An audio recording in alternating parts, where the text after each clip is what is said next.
Samantha. Before I get into this video, I want to quickly apologize in case I look like a bit of a mess. I literally just got back from class. I'm leaving to go home for Easter tomorrow. I have an exam tomorrow morning, but I really wanted to get this filmed before I went home. I've just really been in the mood to film, so I was like, you know what?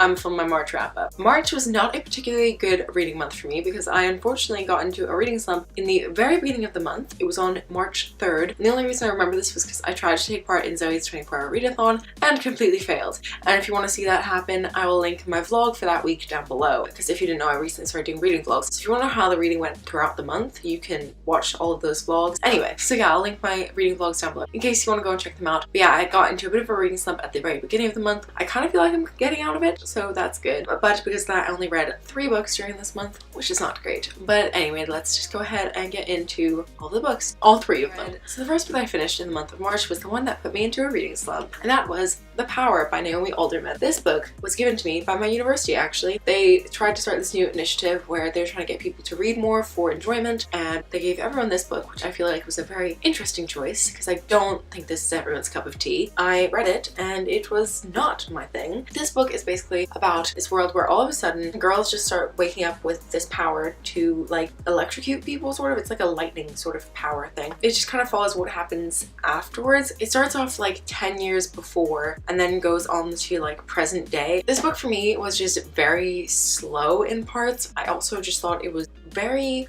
weird and just not my cup of tea, and there were bits which were just really gross and uncomfortable for me to read, and I understand what she was trying to do, but it just didn't align with my reading tastes. And also, I'm very new to reading adult books, and this was not a good place to go for adult books. And also, this book is a dystopian, and I hate dystopians. Before I started reading it, I didn't realize that it was a dystopian, otherwise I would have just been like, get out of my life, because I hate dystopian. I used to love it, and then I got very, very sick of it, and now I'm just like, we're already living in a terrible world. I don't need to read about it. So I'm now giving The Power a 3 out of 5 stars. The next book that I read was a reread for me, and I reread Harry Potter and the Deathly Hallows by J.K. Rowling via audiobook. This was only my second time reading it, but it was so good, so emotional. I don't know why J.K. Rowling decided to kill off the characters that she did kill. It was, you know, a rough time. I actually have a vlog of me reading this book for the first time, so if you want to check that out, I'll link down below. That was back in October of 2016. I'm really glad that I finally finished rereading the series, and that was actually the first time I had read the whole series all the way through, so that was really fun. If you haven't read Harry Potter, I know everyone says this, but like,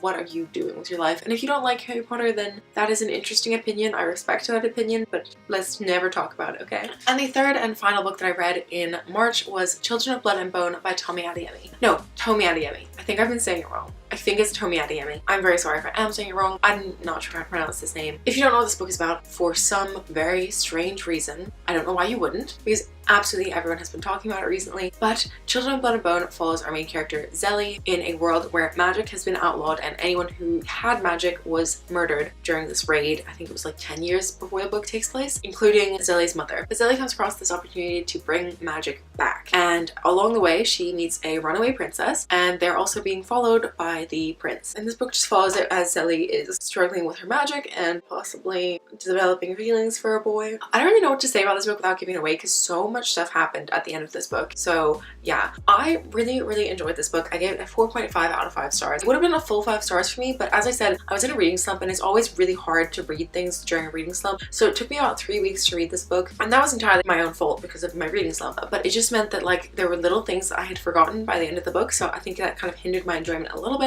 The main reason why I knocked it down a little bit was because I did think that some parts were a tiny bit slow, and also there is some romance involved in this book, and I just thought it was completely unnecessary and predictable, and I was just like, how about we don't have romance in a book? How about this just be about friendship and character development? I mean, there definitely was such good friendship and character development in this book, and it was so well written and so well developed for a first book as well. This was her debut and it's amazing. Overall, I loved it, but I had to knock it down half a star because there were little things that I wasn't such a huge fan of. And I actually have a written review for this one up on Goodreads, so I will link it down below in case you want to go and read all of my thoughts. I also think I have a written review for The Power as well, but it's pretty short. I'll link that one down below just in case you want a better summary of my thoughts, because as I said, I read that one just at the beginning of the month, so my thoughts aren't entirely there for that. And that was the last book that I read in March. Although it is actually only the 27th of March and I do have a long train journey home. Well, I say long, it's an hour and a half. I do have an hour and a half long train journey home tomorrow. So there's every chance that I might finish another book. But if I do, I'll just like insert a little clip. For now, that is all I read in March. So yeah, let me know what you read in March down below. Let me know if you've read any of the books that I talked about today. And let me know your thoughts and feelings, we can talk about it. But that's going to be all of today's video, so I hope you liked it. And if you did, please give it a thumbs up. If you're new here, feel free to subscribe down below by clicking that button. I upload videos on Mondays and Fridays, so I will see you on Monday with another video. Bye!